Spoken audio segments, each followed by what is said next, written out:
Сәлеметсіздер ме, құрметті әріптестер, оқырмандар, желі оқырмандары. Экология бүкіл әлем тағдыры атты танымды ақпараттық сағатымызды назарларыңызға ұсынамыз. Табиғат пен адам біртұтас. Адамзат планетаның экологиясына назар аудару керек. Көлік құралдары ауаны зиянды заттармен ластайды. Көптеген мұнай қалдықтары су қоймаларына тасталуда. Бұл қалдықтар өсімдіктер, жабайы аңда, балықтар мен құстардың өліміне әкеп жатыр. Бұның басты себептері адамдар. Экожүйені бұзу өз үйімізді бұзғанмен бірдей. Қоршаған ортаға қамқорлық пен сүйіспеншілік қажет. Сонда ғана адам табиғатпен үйлесімді өмір сүре алады. Табиғат біздің асыраушымыз. Олсыз адамзат өмір сүре алмас еді. Бұрынғы заманда адамдар табиғатты құрметтеген және оған зиян тигізбеген. Ерлер аңшылықпен және балық аулаумен айналысқан, ал әйелдер жидектерді, саңырауқұлақтар мен шөптерді терген. Бұл үйлесімділік өнеркәсіп пайда болғаннан кейін бұзылды. Зауыттардың саны көбейіп, экологияға үлкен залал келтірді. Қазіргі уақытта табиғат токсиндер тұншығып жатыр деп айтуға болады.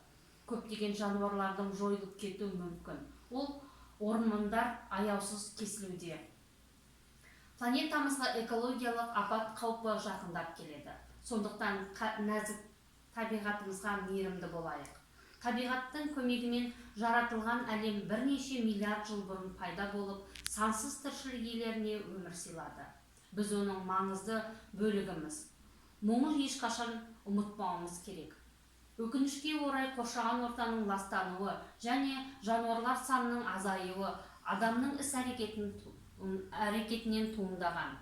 Егер табиғатты қорғауға барлығымыз үлес қосатын болсақ, онда планетамыздағы өсімдік пен жануарлардың алуан түрін сақтап қаламыз. Менің ойымша, қоршаған ортаны қорғау әр адамның міндеті. Барлық тіршілік иелері, соның ішінде адамдар да табиғат деп аталатын үлкен үйдің шаңырағында өмір сүреді. Ол біздің алтын бесігіміз. Бірақ адамдардың кесірінен біздің ғаламшарға экологиялық апат қаупі төніп тұр. Сондықтан әрбір адам табиғатты сақтап қалу үшін әрекет жасау керек.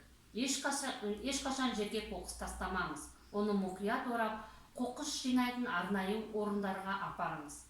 Гүлдер мен жапырақтарды жұлмаңыз, өйткені өсімдіктер ауаны тазартады.